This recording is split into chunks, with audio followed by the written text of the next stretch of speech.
The question of legislative competence is just one aspect of the issue which hinges on separation of powers. But I go a step further, which is to say that when the petitions raise the question of change in heteronormative attitudes, does the society have a right of agency to participate in these proceedings or not, at least in this particular issue or not?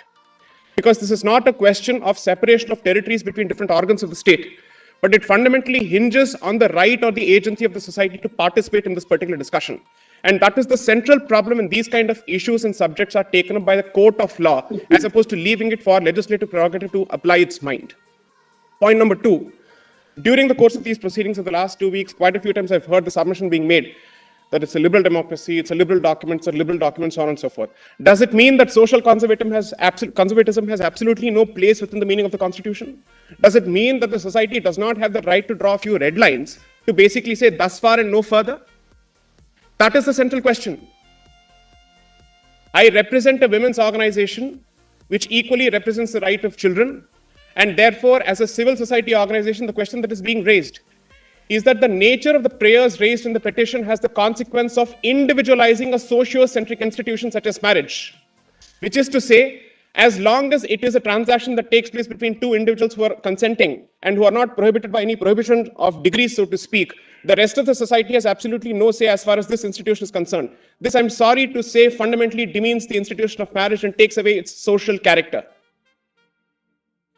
So these are the meta questions that I think which arise for consideration before this honorable court when these kind of petitions are filed. I'm sorry to say this, and let me try and perhaps tone down the rigor of my submission to the extent of saying I believe that they have a cause. I just don't believe they have a case. The cause is different from the case. And it is important for the court to seriously consider one aspect here.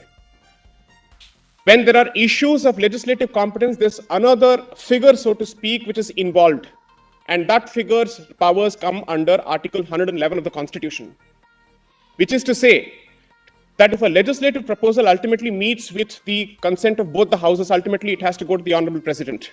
And the Honorable President also has the power to recommend amendments to a legislation. Therefore, this is not just a question of legislative prerogative or legislative sovereignty, either from an external or an internal perspective, but there are multiple dramatis personae and stakeholders of this particular equation, the society being the chief. Because ultimately, the petitions raise the question of changing the paradigm with respect to heteronormative attitudes of legislations in general.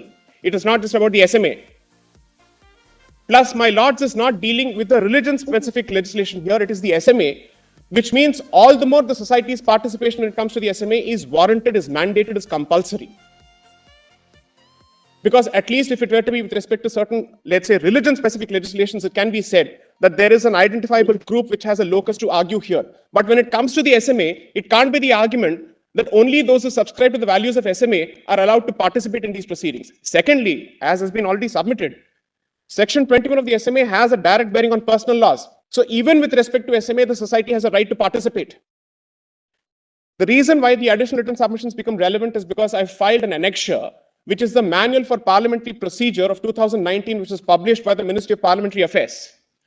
And that particular manual, so to speak, has Chapter 9, which deals with the business of legislation. Close to 30 clauses exist detailing the manner in which a legislative proposal is to be considered in the first place, how the ball is set rolling. And in that, if I may just refer to my additional written submission here, I'll walk my lords through the relevant portion here.